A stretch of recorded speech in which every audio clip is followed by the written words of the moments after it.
Bank guarantee. എന്താണ് bank guarantee എന്ന് നിങ്ങൾക്ക് അറിയാമോ? ആദ്യമായിട്ട് ബാങ്ക് ഗ്യാരണ്ടി എന്ന് പറയുമ്പോൾ തന്നെ അതിന്റെ വാക്കിൽ നിന്നും നിങ്ങൾ ഊഹിച്ചു കാണും എന്താണ് ബാങ്ക് ഗ്യാരണ്ടി എന്നുള്ളത്.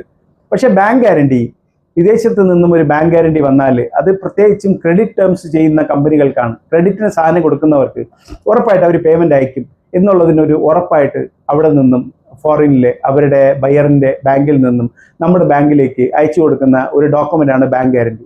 എന്ന് പറഞ്ഞാൽ അവരുടെ ബാങ്ക് നമ്മുടെ ബാങ്കിന് ഉറപ്പ് നൽകുന്നു, അവർ ഈ പീരീഡിൽ ഈ പൈസ തന്നില്ലെങ്കിൽ ഇത്ര ദിവസത്തിനകം ഈ പൈസ, ഈ പണം എൻ്റെ ബാങ്ക് നിങ്ങൾക്ക് അയച്ചു തരാം എന്നുള്ള തരത്തിലുള്ള ഒരു പ്രോമിസ് ആണ് ബാങ്ക് ഗ്യാരണ്ടി. ബാങ്ക് ഗ്യാരണ്ടി എന്നുള്ള വാക്ക് നമ്മളെല്ലാവരും പലരും ഇപ്പോൾ ഗവൺമെന്റ് കോൺട്രാക്ട് ഒക്കെ എടുക്കുന്നവരെല്ലാം കേട്ട് കാണും.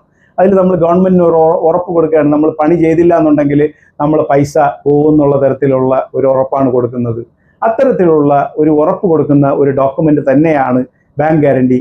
ബാങ്ക് ഗ്യാരണ്ടി വാങ്ങിച്ചുകൊണ്ട് കച്ചവടം ചെയ്യുന്നവർ, ബാങ്ക് ടു ബാങ്ക് ആണത്, ബാങ്കുകളെ ഉറപ്പിനായിട്ട് സമീപിക്കുകയും ഇന്ന കണ്ടീഷനുകളിൽ നമ്മുടെ ബയർ നമുക്ക് പണം തന്നില്ല എന്നുണ്ടെങ്കിൽ ബാങ്ക് ഗ്യാരണ്ടി ഉപയോഗിച്ചുകൊണ്ട് നമുക്ക് ആ പണം വസൂലാക്കാനുള്ള സംവിധാനമുണ്ട്.